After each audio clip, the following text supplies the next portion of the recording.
Hello and welcome. In medicine, we rely on vital signs to tell us what's happening inside our patients. But what if I told you there's a vital sign that's often overlooked, yet it can give you a real time, breath by breath report on some of the body's most critical functions? Today, we are talking about End-Tidal CO2. This isn't just a number on a monitor, it's the body's most honest breath. So, what exactly is End-Tidal CO2? Simply put, it's the concentration of carbon dioxide in the air a patient exhales at the very end of their breath. We measure this using a technique called capnography. Think of it as a non invasive continuous window into how effectively CO2 is being produced by the body's cells, transported by the blood, and eliminated by the lungs. A normal end tidal CO2 value is between 35 and 45 millimeters of mercury. It's a dynamic number that gives us immediate feedback on our patient's condition. The reason End-Tidal 2 is so powerful is that this single measurement gives us a direct view into three core physiological processes all at once: ventilation, perfusion, and metabolism. Ventilation is how well the patient is breathing, perfusion is how well blood is circulating, and metabolism is the rate at which cells are producing CO2. A significant change in any one of these three pillars will cause the end tidal CO2 value to change, making it an incredible diagnostic tool. Let's start with the most common application, assessing ventilation. End tidal CO2 is the most accurate real-time indicator of how well your patient is breathing. If a patient is hypoventilating, meaning they're breathing too slowly or too shallowly, like after an opioid overdose, they can't clear CO2 effectively, and the end tidal CO2 will be high, greater than 45. Conversely, if a patient is hyperventilating, breathing too fast and deep, maybe due to anxiety or pain, they blow off too much CO2, and the end tidal CO2 will be low, less than 35. Now for perfusion, and this is where end-tidal CO2 becomes truly life-saving. Remember, for CO2 to be exhaled, it first has to be delivered to the lungs by the bloodstream.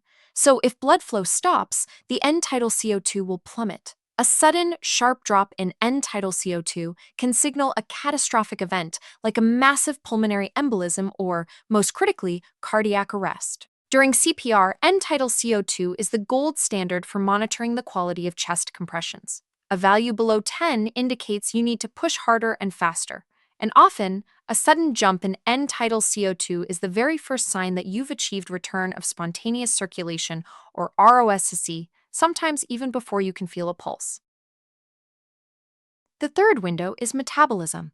While it's a more subtle application, end-tidal CO2 can reflect changes in the body's metabolic rate.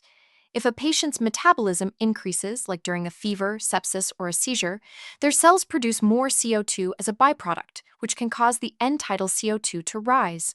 On the other hand, if metabolism decreases, for example, in a patient with severe hypothermia, CO2 production falls, and the end-tidal CO2 may trend downwards.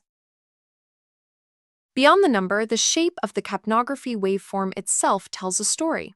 A normal waveform has a distinct shape with a flat top, called the alveolar plateau. However, if you see a waveform that looks like a shark fin, it's a classic sign of bronchospasm. This means there's an obstruction to airflow, and you'll commonly see this in patients with asthma or COPD. This visual clue can help you diagnose and treat the problem much more quickly. So where is Echo 2 absolutely essential? First, for confirming advanced airway placement. It is the most reliable method to ensure an endotracheal tube is in the trachea, not the esophagus. If you don't get an Echo 2 reading, the tube is in the wrong place. Remember the saying, no trace, wrong place. It's also vital during procedural sedation to detect respiratory depression before the patient's oxygen level drops. And as we discussed, it's indispensable for monitoring CPR quality and detecting ROSC. Let's wrap up with the key takeaways. End-tidal CO2 is a true vital sign, offering a real-time, non-invasive measurement of ventilation, perfusion, and metabolism. It provides immediate feedback, often warning you of a problem long before other monitors will. It is the gold standard for confirming ET tube placement and monitoring CPR quality. And remember, any change in the end-tidal CO2 number or the waveform shape is an early warning sign that demands you investigate. Always assess your patient first, not just the monitor. And that brings us to the end of our deep dive into End-Tidal CO2. Thank you so much for watching. We sincerely hope this video helped clarify this powerful monitoring tool for you. Now we want to hear from you. If you have any questions at all about capnography or anything we discussed today, please drop them in the comment section below. And if you have a request for our next video topic, let us know. We read every comment and love creating content that helps you the most.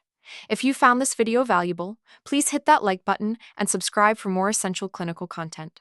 We'll see you in the next video.